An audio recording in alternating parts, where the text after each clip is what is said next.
While the Euros might be over, debates over what could have been or what should have been rage on. Bukayo Saka missed the most crucial spot kick, and the youngster has become one of the most talked about footballers since then. But this hasn't overshadowed Giorgio Chiellini's achievements. The veteran defender was finally able to win something for his country, and was perhaps the reason why Italy are the champions of Europe. So what exactly did Chiellini do to make Saka miss the penalty? We have an answer to this, but before we share it, let's have a quick overview of other things that we need to discuss in today's episode. Manchester United are close to making another major signing. Rui Patricio has left Wolverhampton Wanderers to join the Special Ones cause in Rome. A German legend is happy to see England suffer heartbreak at the hands of Italy. Holland isn't going anywhere, according to Borussia Dortmund's new sporting director. All this and more coming your way in just a bit. Make sure you subscribe to us at Goalside and turn on your notifications so that you never have to miss out on all the cool things that we talk about on a daily basis. Everton to move for Barcelona player.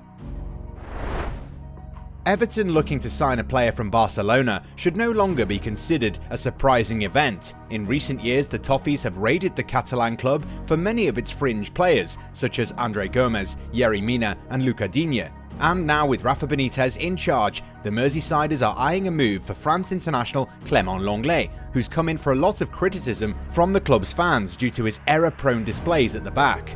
Everton feel that the Frenchman is still a good defender, while Barca need to continue clearing wages off their books. This isn't a match made in heaven or anything, but it could be a move that's likely to please all parties involved. Holland to stay. Before the European Championship kicked off, there was a lot of talk about Erling Braut Haaland joining a bigger side this summer. The young Norwegian striker has been in phenomenal form in the last couple of years, and his form has alerted some of the biggest sides in Europe. Borussia Dortmund might not be able to hold on to his services for a long time, but the Germans aren't going to give up so easily. They insist that their prized asset isn't going to be sold this summer, even though Mino Raiola and the player's father have been pitching the striker to any club who'll listen to them. According to rumours circulating on social media, Raiola will demand a commission of €40 million for any club that is serious in signing the mercurial striker.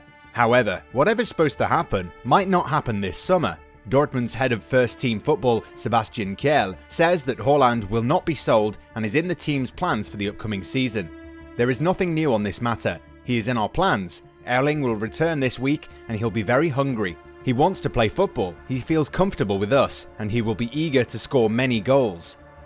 After already losing the services of Jadon Sancho to Manchester United, BVB cannot afford to lose another key element of the starting 11. The Germans are already looking for a replacement with PSV Eindhoven's Noni Madueke, a player whose profile is being deemed interesting enough. New number 1 at Roma. Jose Mourinho has been able to convince Portugal international Rui Patricio into joining his Roman revolution. The 33-year-old has signed a 3-year deal with the Giallorossi for €11.5 million. The Portuguese is Mourinho's first signing as Roma boss and is eager to play under a coach whom he considers one of the greatest in the world. The move results in the arrival of Jose Sá as the Wolves' number 1 from Olympiacos. The Greeks have meanwhile signed Czech Republic keeper Tomáš Václavík, who was in inspired form for his country at the Euros. German legend enjoying English misery. It appears that the England-Italy final was being projected as a battle between good and evil, although the entire world population was rooting for England to fail rather than supporting Italy. While it does seem unfair, the manner in which a few English fans acted didn't impress the wider audience. At first there was talk of booing other countries' national anthems, and then there were instances of Raheem Sterling deciding to dive in order to give his country the advantage. On top of that, there was a general feeling that the English pundits weren't really giving enough respect to their opponents and were treating them as an afterthought. And how can we forget the social media vitriol a young crying girl from Germany received following England's 2-0 win over them? The little girl was called a lot of names and was definitely one of the most shameful episodes of fan behaviour gone wrong.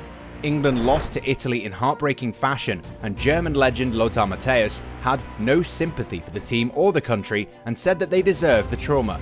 The former Bayern Munich player was not impressed with the behaviour of certain supporters, and also talked about the Kasper Schmeichel laser situation during the semi-final win over Denmark. English fans were hostile to the little girl in the Germany jersey, Matthäus wrote in Sport Bild.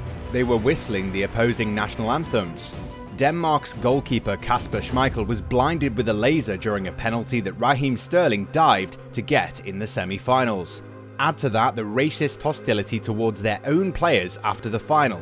Dear Englishmen, that was unsportsmanlike behaviour that we did not know from you and never want to see again. So, sorry for the players, but you deserve the trauma after the final was lost on penalties.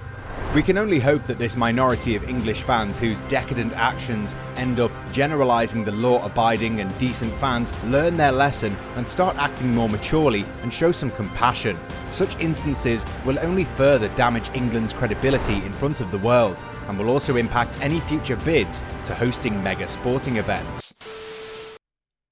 United defender pursuit about to end. The current transfer window has started with a bang for Manchester United. The Red Devils are close to announcing the long-awaited arrival of Jadon Sancho from Borussia Dortmund. The young winger has reportedly already had his medical done and will be announced very soon. But this will only represent one of the first pieces of business done at the club. Tom Heaton has returned, and now focus has turned towards bringing in a new centre-back, someone who can pair up with Harry Maguire. For several weeks, United have been hot on the trail of France international Raphaël Varane. The experienced centre-back has been at Real Madrid for most of his playing career, but after winning everything with Los Blancos, wants to experience something else. And with his contract set to expire next year, Madrid's hand has been forced, and the player has been allowed to discuss terms over a potential move to Old Trafford. According to the English media outlets, personal terms have already been agreed, and Madrid have softened their stance. At the age of 28, Varane is in peak physical condition and will add a lot of strength to the team's backline.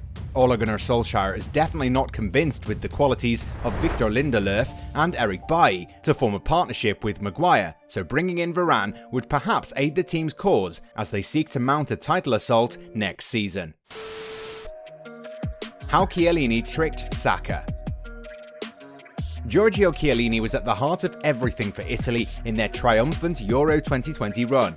The defensive colossus was up for a battle against the English and never let his guard down.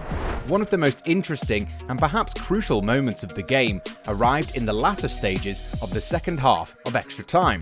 Bukayo Saka found himself in acres of space on the right side. The young Englishman was about to make one of those deep runs when Chiellini grabbed him by his collar and literally threw him to the ground. While many find the challenge reckless, it was an absolute necessity. Italy could have conceded a goal if Chiellini hadn't done what he did. The image of the veteran defender holding Saka's collar became one of the most edited pictures on the internet. I'm sure you must have seen loads of memes of the incident. The Italian captain was shown a yellow card for the offence, and yes, it was a yellow card and not a red, because Saka was not through on goal when the incident happened. But that wasn't the last thing that Chiellini did to wind up the teenage forward. The Juventus man claims that he put a curse on the Arsenal player moments before his spot kick was saved by Gianluigi Donnarumma. There's footage doing the rounds on the internet where the 36-year-old says something peculiar to Saka. The term has been identified as kirikoccio. So, what is kirikoccio? This was a term invented by legendary Argentine coach Carlos Bilardo, who was in charge of local side Estudiantes, where he observed that a fan named Kirikoccio was an ever-present during his team's training session every time a player picked up an injury. Being superstitious, Bilardo sent Kirikoccio to watch his opponents train, hoping that a similar fate befalls them. According to legend, the year in which Kirikoccio was sent to follow direct competitors, Estudiantes won the title. Paulo Dybala did the same thing to Arturo Vidal when the Chilean stepped up to take a spot kick against Argentina. The veteran midfielder didn't miss from the spot, but Argentina did end up winning the game. Chiellini plays with Dybala at club level, so must have known about the consequences of uttering the name. While speaking to ESPN, the legendary centre-back admitted that he did use the word kirikoccio when Saka was heading towards the ball. Well, that's quite something. While a lot of people don't believe in superstitions, I'm sure that you'll definitely use this term next time you go on the field. Let us know if it worked for you.